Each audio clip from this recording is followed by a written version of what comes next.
السلام علیکم ورحمۃ اللہ وبرکاتہ۔ الحمد للہ وکفی والصلاة والسلام علی عبادہ الذین اصطفی، اما بعد فاعوذ باللہ من الشیطان الرجیم، بسم اللہ الرحمن الرحیم۔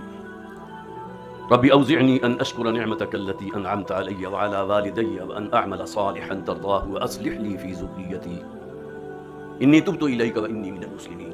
صدق اللہ العظیم۔ حضرات، والدہ محترمہ کا پیغام لگ بھگ 4 سال سے یہ سعادت اور یہ خوش بختی میرے حصے میں آ رہی ہے کہ میں آپ کے سامنے ان کے جذبات، ان کے احساسات رکھوں۔ واقعہ یہ ہے کہ والد محترم رحمۃ اللہ علیہ کی جو مساعی تھیں اور اس دین کا جو اقامت دین والا پہلو ہے، اس حوالے سے جو جدوجہد انہوں نے کی ہے، اس کی ایک ایک لمحے کی شاہد اور گواہ ہے میری والدہ، الحمدللہ۔ بہت سے حضرات سے ملاقات ہوئی تو انہوں نے سوال کیا ان کی صحت کے بارے میں، ان کی طبیعت کے بارے میں۔ تقریباً 90 برس کے قریب اب ان کی عمر ہے، الحمدللہ۔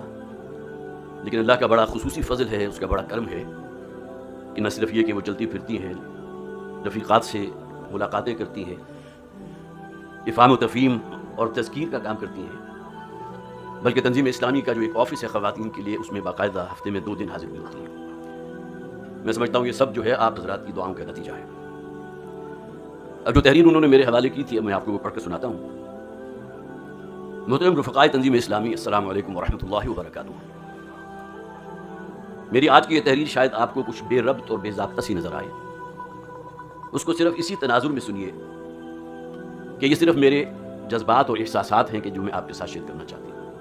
واقعہ یہ ہے کہ ہر آنے والا سال اس بات کی گواہی دے رہا ہے کہ گردون گھڑی عمر کی ایک اور گھٹا دی۔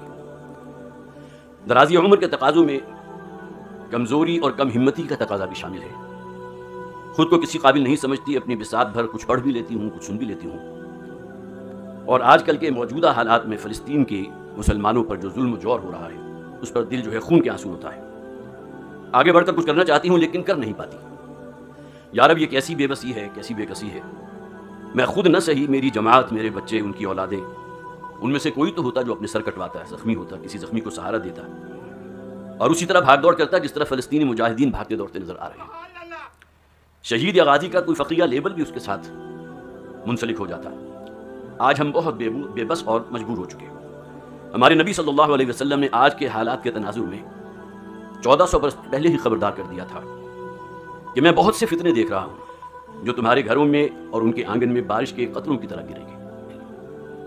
ہم پاکستانی بحیثیت مجموعی بدعہدی اور بے وفائی کے مرتکب ہوئے ہیں۔ منافقت اور وہن، یعنی دنیا سے محبت اور موت سے فرار، ہمیں لے بیٹھا ہے۔ آپ صلی اللہ علیہ وسلم کو اپنی امت میں انہی امراض کے بڑھنے کا اندیشہ تھا۔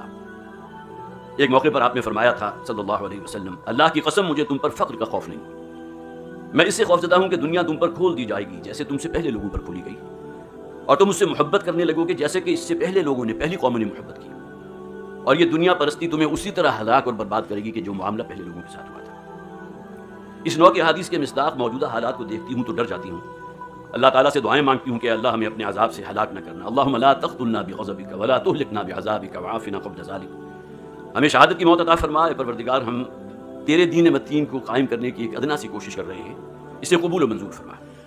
ہمارے دل اہل فلسطین کے لیے تڑپتے ہیں جنہیں بدترین جسمانی تکالیف اور ذہنی اذیتیں دی جا رہی ہیں، جن پر خوراک، ادویات، حتیٰ کہ پانی اور بجلی بھی بند کر دی گئی، جن کو اللہ کے دشمنوں نے پوری طرح کچلنے کا ارادہ کر لیا۔ عزیز رفقائے گرامی، ہمیں اس بات کا جائزہ لیتے رہنا چاہیے کہ ہم کیا کچھ کر سکتے ہیں۔ کم سے کم دعا تو کر سکتے ہیں۔ دعا مومن کا ہتھیار ہے، دعا ہی اصل عبادت ہے۔ دعا مخ العبادہ، دعا عبادت کا جوہر ہے۔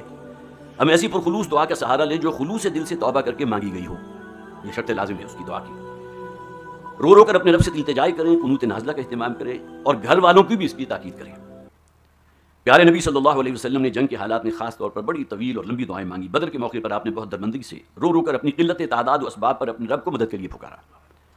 ہم بھی وہی کچھ کریں جو ہمارے نبی صلی اللہ علیہ وسلم نے کیا تھا۔ سب رفقا اپنے اپنے گھروں کا جائزہ لیں کہ دجالی فتنے کی کون کون سی صورتیں ان کے گھروں میں داخل ہو چکی ہیں۔